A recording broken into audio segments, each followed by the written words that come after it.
Hi Sagittarius, welcome to your What's Blocking You reading. I'm Shae. We're going to go ahead and start with the current energies surrounding the Sagittarius right now, so we can see what is trying to come in for you. For Sagittarius, please, Spirit.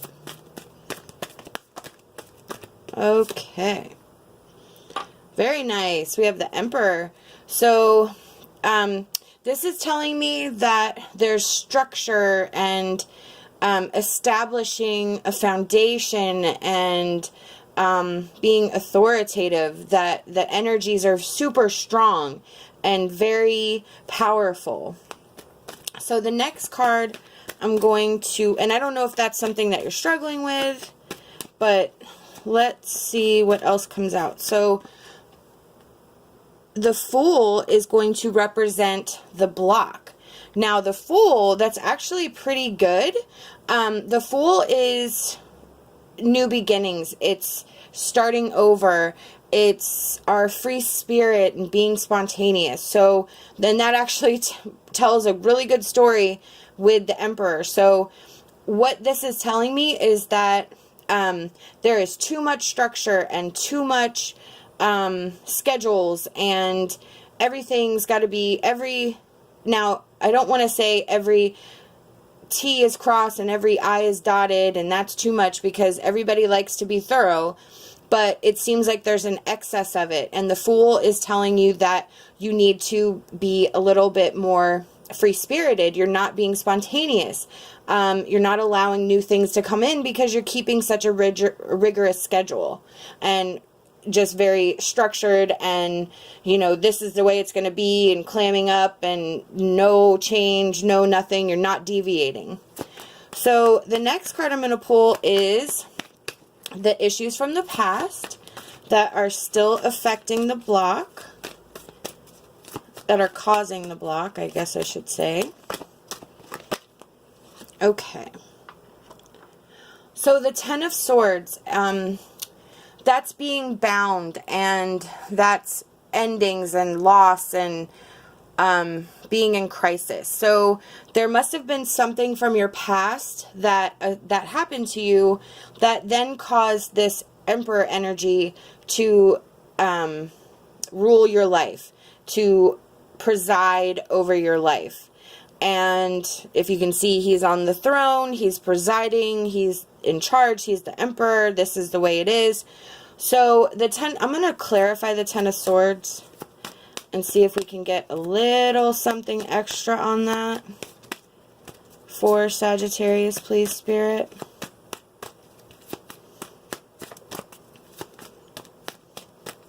For Sagittarius, please, Spirit.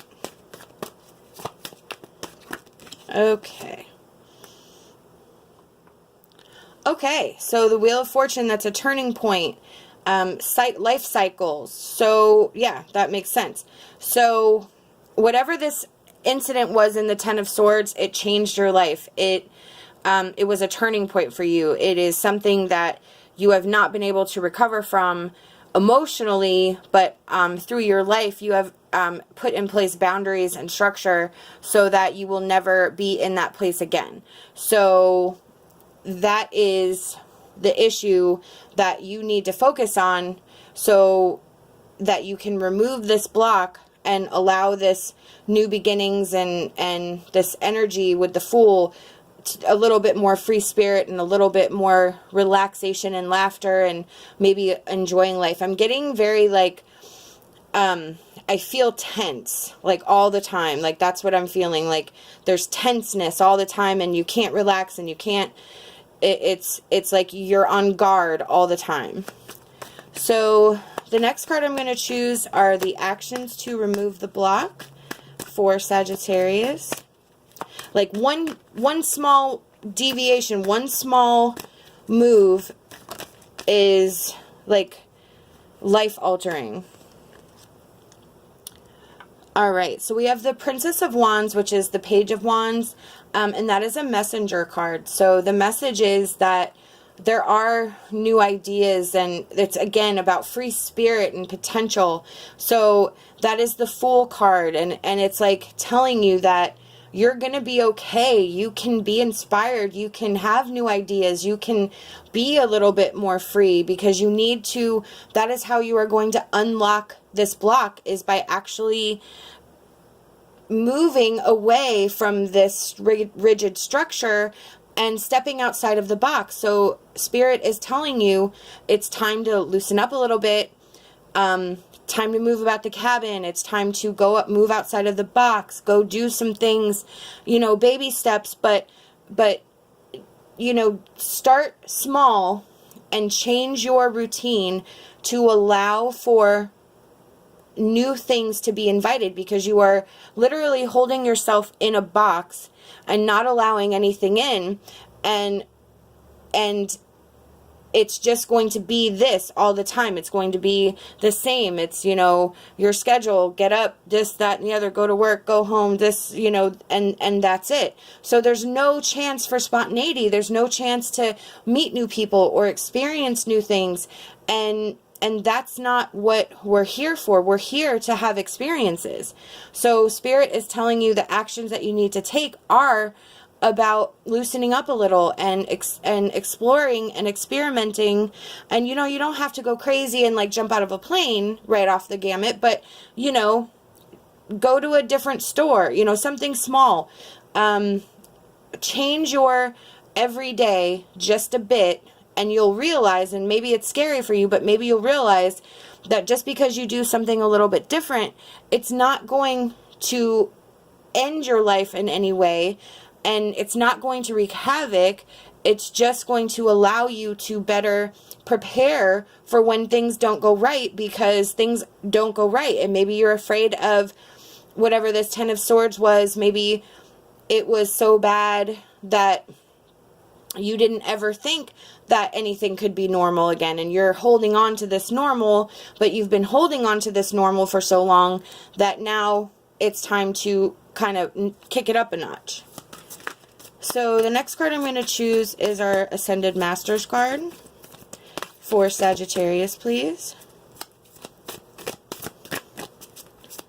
For Sagittarius, please.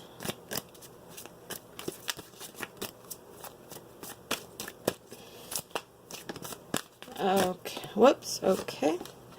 Alright, so this one fell out. It's crystals. And this one, and go now. Yep. Okay, so with the crystals, that is connection with our inner self, our inner spirit. It can mean if you experiment with using crystals, crystals are a good way to channel energy. So crystals can also be something that you can physically hold on to for a sense of strength and a sense of control while you, you know, almost like an emotional blankie somewhat. It channels our energy. So if you're having fear and anxiety, you can keep a crystal on you.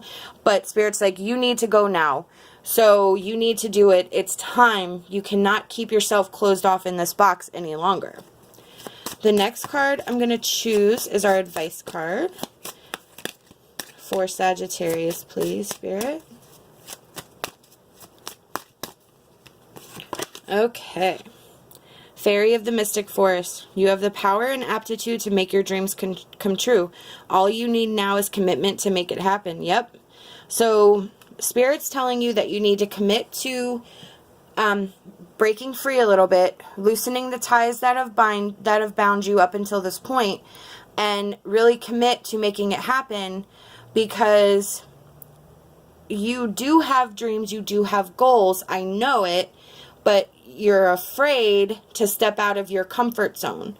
So taking those baby steps and really committing to it, but going at a pace that you're comfortable with, is definitely, it's still committing to it. Even if you just do one small thing a week, you know, that's a commitment. That's something that's you getting out there trying, and then that releases that into the universe. You open yourself up and new experiences will come to you, and as you get comfortable with that, more and more things will open up, and then you're just going to kind of not even realize that things are changing, even though they are, and you're going to feel better and you're going to feel different. These are the messages I've been given by Spirit, and I truly hope it resonated with you. Please go check out our full monthly love readings, and we also have a ton of other timeless readings on this channel. I hope that you'll like this video and you'll subscribe to our channel. Love and light, and my hopes for a fantastic rest of your day.